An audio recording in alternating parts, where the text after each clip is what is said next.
Welcome to this hypnosis session. Now it's only short, so you can just allow yourself to relax as much as possible. And if the most that you get from this session is that you sat for 15 or 20 minutes relaxing, then there is most definitely therapeutic value in that alone. So what I would like you to do is to make yourself as physically comfortable as you can. So wherever you're sitting or lying, just make yourself as physically comfortable as possible. If you want to readjust your feet or your hands, perhaps rest your head somewhere that if you stop paying attention to your limbs and your head for a little while, they won't become stiff and uncomfortable. That would be ideal. So what I would like you to do now is to take a nice big deep breath in, and as you breathe out, just allow your shoulders to soften and sag. And take another big deep breath in, and this time as you breathe out, allow your eyes to close. And another big deep breath in, and out. And just continue to take nice, slow, deep, heavy breaths. And perhaps allow your focus to move to the top of your scalp and see if you can notice if there's any tension in the top of your scalp. And just see if you can use the power of your mind just to relax that area. And I'd like you to continue to scan downwards, relaxing with every breath. And just notice if there's any tension in your forehead or in your brow. And just see if you can use the power of your mind to just let go of any tension there. And then as you continue to scan downwards, over your jaw, over your mouth, relaxing any tension that you find. Downwards again, down through your neck, relaxing any muscles there. And your shoulders, and your chest, and your solar plexus. And just see if you can notice any tension in your stomach, and just see if you can use the power of your mind just to relax those tummy muscles. Continuing to scan downwards, over your hips, down into your legs, relaxing those muscles in your legs, and down through your knees, and into your calves and into your shins, relaxing any tension that you find, and into your ankles, and then your feet, relaxing those feet, and all the way to the tips of your toes, just seeing if you can use your mind to relax your toes. And as you lie there or sit there, allowing your body to sink deeper, relaxing more and more, I'd like you to say to yourself or imagine the number 555.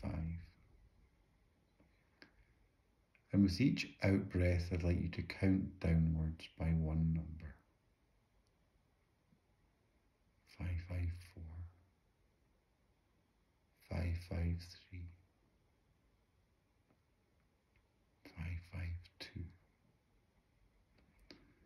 Giving yourself permission to relax and sink and drift and float deeper and deeper with every number that you count downward.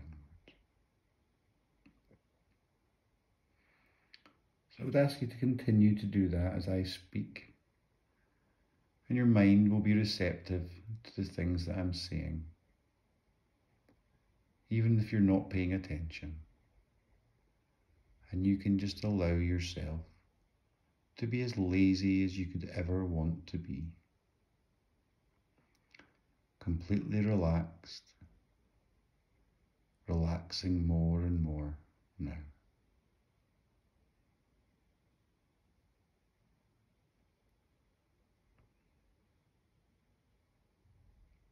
And the thing is about losing weight. Of course, it's to do with what's on your plate in relation to food. But more often than not, losing weight is about what's on your plate. Are you juggling work and kids, perhaps an elderly parent or friend?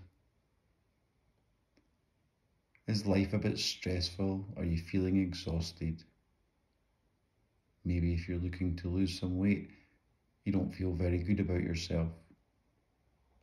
You don't have faith in your own ability to achieve. Perhaps of all the things that you spend your time doing, you prioritize everyone else and everything else before you.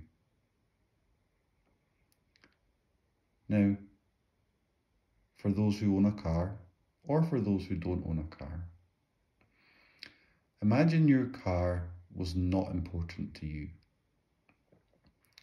You didn't wash the outside or clean the inside. You didn't check the oil. You let it run out of fuel too often. You didn't get it serviced. You didn't drive it carefully. Your car would not be clean, would not be tidy, would not run well. You probably wouldn't be very proud of it. So what makes you think that if you don't prioritize yourself, that you will look and perform how you would like? What makes you think that you would be proud of yourself when you know that you're not well looked after by you?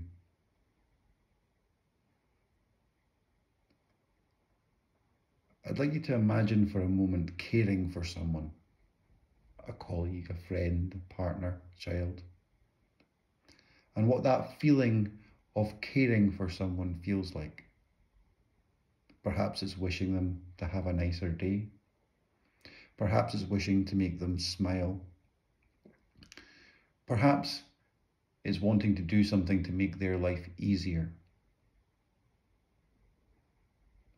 Now imagine for a moment that you were someone else and that you turned that feeling called caring towards you for a moment. What would make your day nicer? What would make you smile? What would make your life easier? When we do something nice for someone, not only is it the thing that we do, people are very grateful for you thinking of them. And so imagine if you decided to prioritize yourself. The thing is that many of us, those around us rely on us. And so if we're exhausted and stressed and don't like ourselves very much, then we're not giving them the best version of ourselves.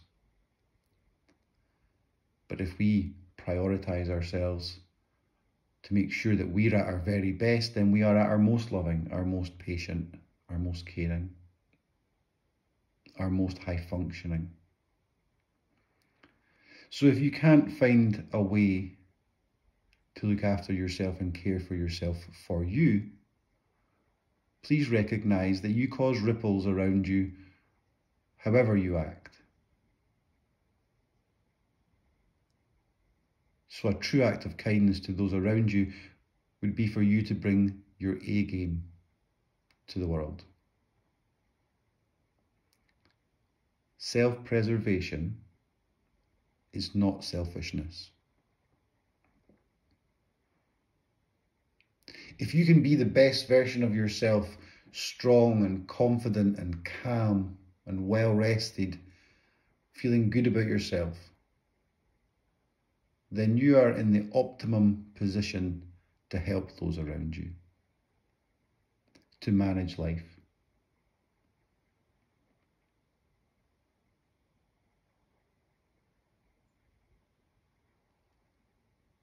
It's time for you to put you first in some ways.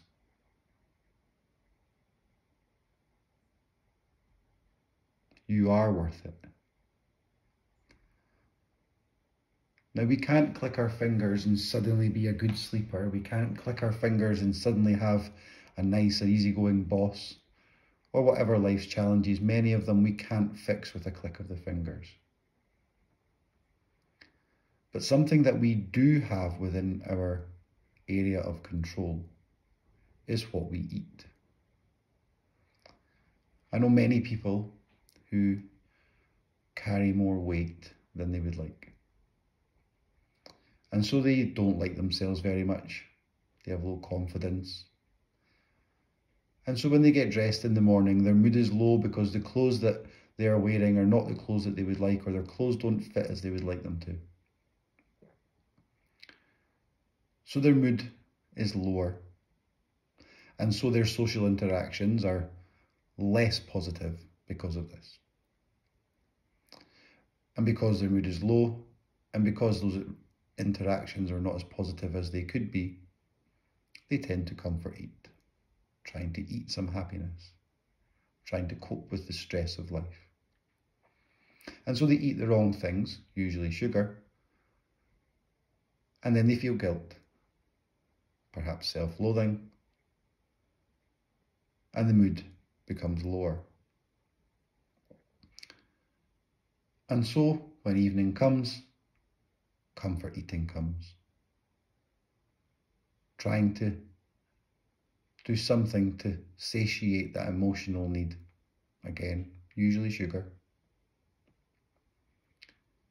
And so they go to bed not feeling very good about themselves, feeling like a failure.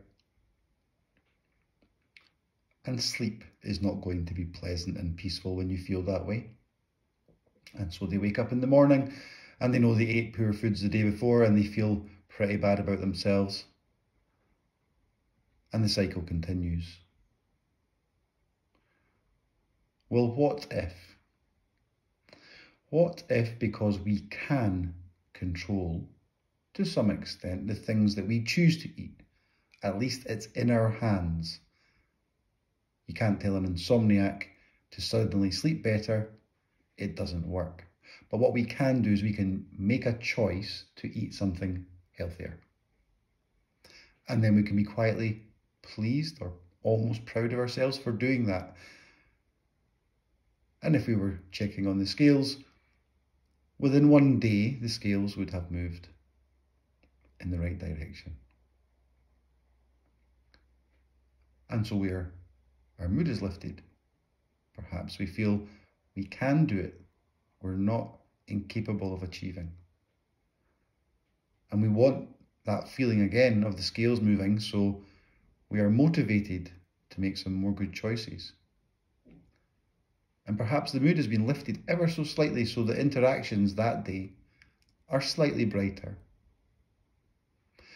And because they're slightly brighter, and because we want the scales to move again, we make some more good food choices, and then the realization comes, maybe I'm not useless, maybe I can achieve things.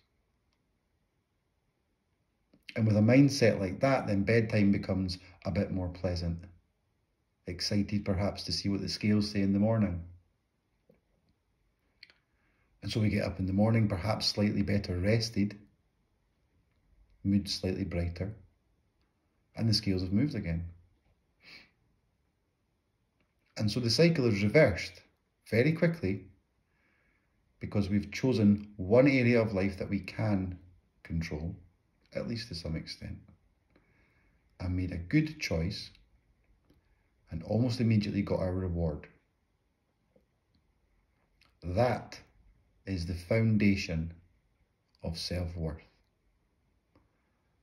That is where we build a sense of self, more confidence, healthier boundaries, strength of character.